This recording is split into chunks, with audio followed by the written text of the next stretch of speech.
Hi అక్క, ఎలా ఉన్నావు? మీరు పాప బాగుందా? సో చాలా రోజుల తర్వాత చూస్తున్నాం, అది కూడా సీతారాముల కళ్యాణంలో చూస్తున్నాం. ఎట్లా అనిపిస్తుంది ఈవెంట్ కి రావడం?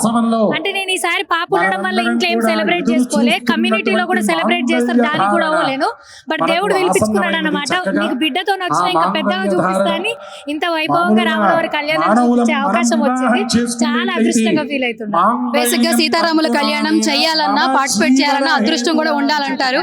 సో మీ పర్సెప్షన్ లో సీతారాముల కళ్యాణం అంటే ఏంటి? సావిత్రకి ఏం చెప్తాది? అమ్మో, ఆ దేవుళ్ళ కళ్యాణం గురించి చెప్పేంతనా?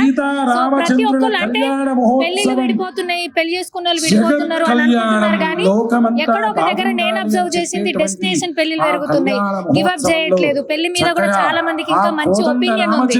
సో రాములవారి సీతమ్మ బ్లెస్సింగ్స్ ఉండి వాళ్ళని ఇన్స్పిరేషన్ గా తీసుకొని ఇంకా మస్తు మంది పెళ్లిళ్ళు చేసుకోవాలి, చాలా చాలా యానివర్సరీలు సెలబ్రేట్ చేసుకోవాలని కోరుకుంటున్నాను నేను. ఇప్పుడు టెక్నాలజీ అభివృద్ధి చెందాక మనుషులతో మాట్లాడట్లా, ఫోనులతోనే మాట్లాడుతున్నాం. ఈ టైంలో కూడా ఇంత గ్రాండ్ గా ఒక డిఫరెంట్ ప్రపంచంలోకి తీసుకెళ్లారని చెప్పొచ్చు. ఏఎస్బిఎల్ వాళ్ళు ఈవెంట్ చాలా గ్రాండ్ గా చేస్తున్నారు, ఎంతో మందిని ఇక్కడ చేర్చారు. ఇక్కడ ఆర్టీసీ క్రాస్ రోడ్స్ కి ఎట్లా అనిపిస్తుంది? అండ్ మీరు రావడం కావచ్చు, ఇక్కడ జనాలు చూస్తున్నప్పుడు ఎలా అనిపించింది? నేను ఆఫ్టర్ డెలివరీ తర్వాత బయటకు వెళ్ళలేదు, నా ఫ్రెండ్స్ అందరినీ కలిసిన, మా అక్కని కలిసిన, అక్కంటే ఇంటికి వచ్చి చూసి వెళ్ళిపోతుంది పాపని. బట్ నేను బయటకు వచ్చినందుకు చాలా హ్యాపీగా ఫీల్ అవుతున్నా.